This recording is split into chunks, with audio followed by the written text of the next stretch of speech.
we had a friend. He's dead now. He did made, but he was he was an artist. He was an artist in wood, and he was doing the Alice in Wonderland. So that's the White Rabbit from Alice in Wonderland.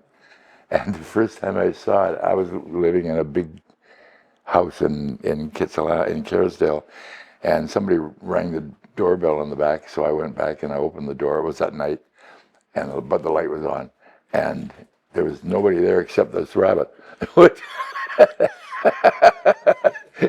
And then he showed up. But then my brother had it for until my brother died. It was at his house, and then it came back to me. Well, it was interesting. Like I split there was 2 years, and so I split them. I did 1 year in Ontario and 1 year here. Now it's the wine capital of Canada. That's what it says on a sign as you're coming into town. Oliver, wine capital of Canada. In fact, when I became the poet laureate, I complained in some interview, I don't know whether it was with you, that the British poet laureate gets a sack of wine. And I didn't even get, as Jean says, I didn't even get a bottle of Plonk. So this one of the wineries, there are now almost 50 wineries in Oliver. There used to be fruit when I was a kid, but now it's wine. They gave me the town gave me an honorary citizenship, so I'm still a citizen of Oliver. And they gave me a big, huge dinner at this winery, which later became our winery. We used it for our wedding and everything, right? And they gave me a barrel of wine. That's 25 cases of wine. Yeah.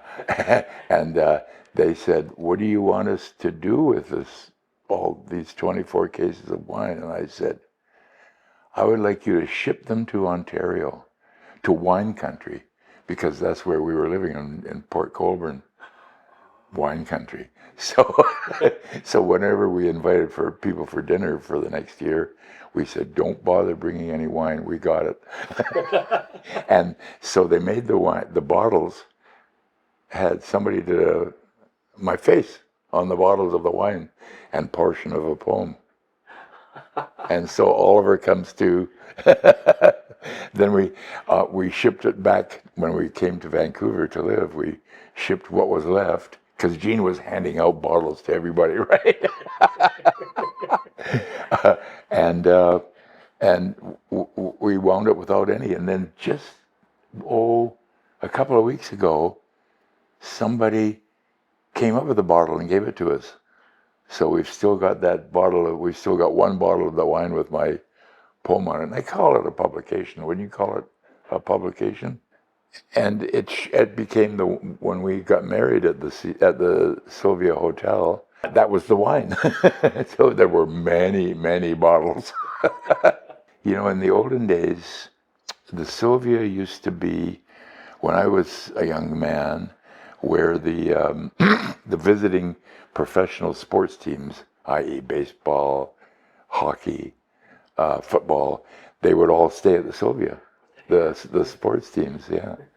But it was a nice, beautiful summer's day, and I was wearing my yellow shirt, and two of my buddies were wearing their yellow shirts. It was beautiful.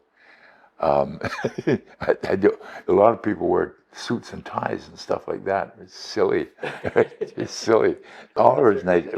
I moved there just before grade 3 from Greenwood. Lived in Greenwood for grade 1 and 2. My dad was a teacher. And he was from the Okanagan. He was brought up in Summerland. And so he wanted to come back to the Okanagan. So he got a job in Oliver in 1943.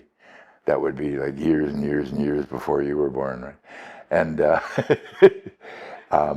so we lived in the war was on, so we lived in a house that belonged to the son of the father who owned this big orchard 3 miles south of Oliver. So we lived in that house for the first year. Then the second year we lived in the house, in a brand new house in another orchard. And then the next year we moved into a tar paper shack right in town. And then over the years that became a bigger place and a bigger place and a bigger place, and actually had more than tar paper on the walls. It was always it's a pretty small place. I think it's now roughly the same size as it was then. It's like Penticton. Like Kelowna has grown from a town of like 7,000 or something like that, or 10,000, to when I was a kid, to now it's a big city. You know, it's a huge city with 2 universities, and Penticton at that time was the second biggest city in the Okanagan. It was the nearest big place. That's where I was born, to us. But Oliver was like, I was so ashamed of living in a place that nobody knew of. When I was in the Air Force, I told everybody I was from Penticton. Really? Yeah. And luckily, one of the winters I was in Manitoba, the Penticton Vees won the World Hockey Championship. And because I was from Penticton, the next day I was allowed to take the day off and go to the bar and watch the hockey game, which was sent. The film of the hockey game was sent by plane from Europe, wherever it was in Europe. I can't remember where. Just the raw film. Yeah, like that was what they had to do in those days. Their TV was not going across the world, so they would send the film to the CBC and luckily, Manitoba had just got on to the network that year. It was a big event in Manitoba. We can now see Toronto on TV. So far away. Yeah. But I got to see that game, right? And tell everybody that, I was from Penticton, and I got to drink beer while I was watching the game because I was in the bar. When I was a kid, there was no hockey. I've written a book about hockey. I published a book about hockey, and the first chapter was about how there was no hockey rinks, and there was a rink in Penticton where the Vees played, and there was a rink in Kelowna and a rink in Vernon. That was it. So there's no rink anywhere near Oliver Osuyas. So but there were all kinds of kids from Ontario and the prairies moving to Oliver to live, right, with their parents. And they were all like hockey player kids, right?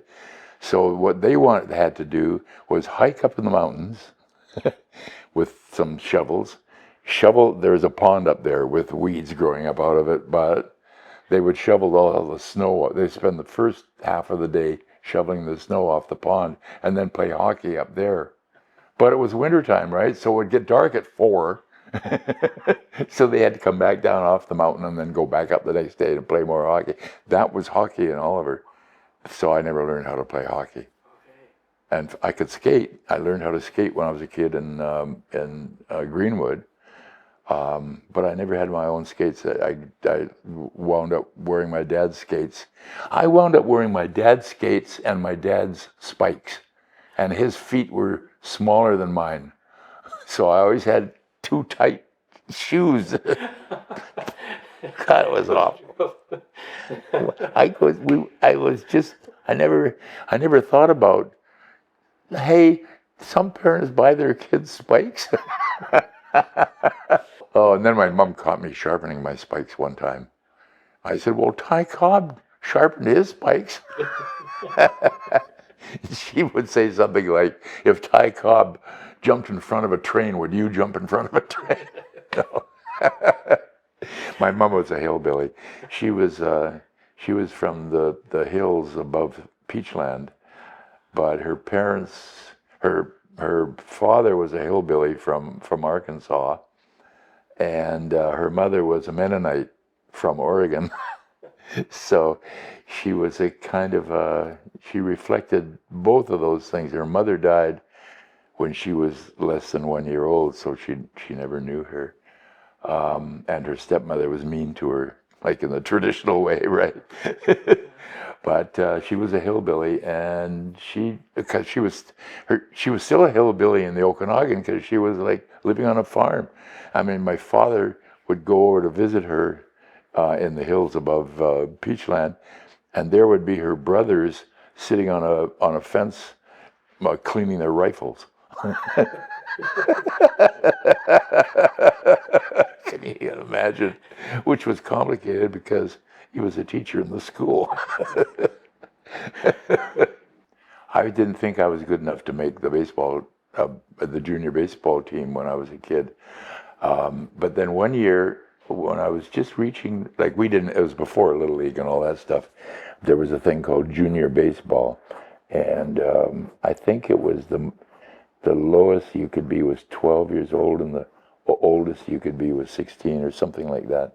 And so I was 15, and I had been too shy to try to make see if I could be on the team, until a guy I knew, Ronnie Carter, who was a year older than me, and he'd graduated from junior, became the manager of this ball team. So he ordered me to come and play. So I did. I went and played second base, and I got a single my first time at bat. I got a single about a guy who later played for the Red Sox. Ted Bosefield.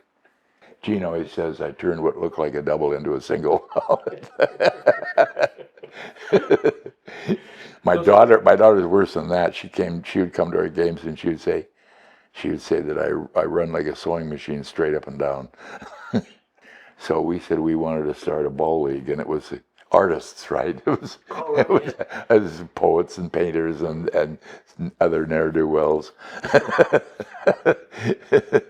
That was so much fun.